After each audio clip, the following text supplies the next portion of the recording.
touch gloves, Floyd Mayweather. And Manny Pacquiao. Pacquiao in the yellow with red.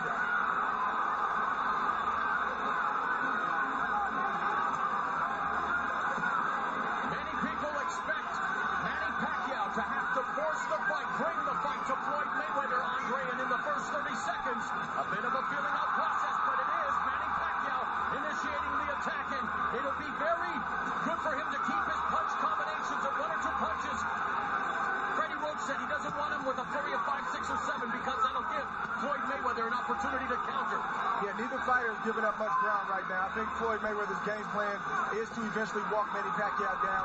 Both fighters have to be careful as they're gauging the range and trying to slowly take over this fight. But you're right, Manny can't get too excited because Floyd Mayweather, the master, he'll find a way to counter early in this fight. Master counter puncher. Atomic clock accuracy for Floyd Mayweather. And there's the pot shot, straight right hand down the middle. Public enemy number 1 of the southpaw. Manny Pacquiao, the 9th southpaw that Floyd Mayweather has faced. He brought in 2 of his former southpaw opponents, DeMarcus Corley and Zab Judah, for his training camp.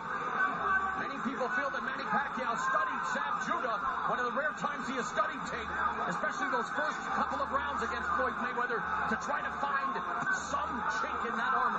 But it's nothing like getting in there and experiencing the real thing. Sometimes film won't be completely honest with you because you're not feeling the speed or feeling the power of the punches. When you get in there, that's the moment of truth, and you have to make up your mind, am I willing to walk through fire to get my game plan off and do what I need to do to win this fight?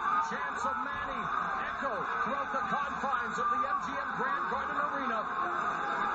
Very much a feeling out process coming up in the final 60 seconds of the opening round. Floyd Mayweather's doing a good thing right now. Even though he's fighting a southpaw, some right-handed fighters will abandon the jab. Floyd's not throwing a hard jab, but he's keeping it out there to blind Manny Pacquiao for the straight right hands down the middle. And attacking the body, as he's apt to do with the jab, one of the best body jabbers in the sport. When Manny Pacquiao started, was known as a, well, one-trick pony, had that lightning left hand, and he just ate that stiff right hand by Floyd Mayweather. Freddie Roach, after the first loss to Eric Morales, convinced him to add a right hook, which is known as Manila Ice. How will that right hook play a factor in this fight against the shoulder roll of Floyd Mayweather? Well, Pacquiao has a great right hook. The only question is, can he land it? Yes, and of course his jab is almost more like a power jab when it is effective. This is an ideal round for Floyd Mayweather, offensively and defensively. And as Floyd clinches with Manny, he begins a conversation with Pacquiao.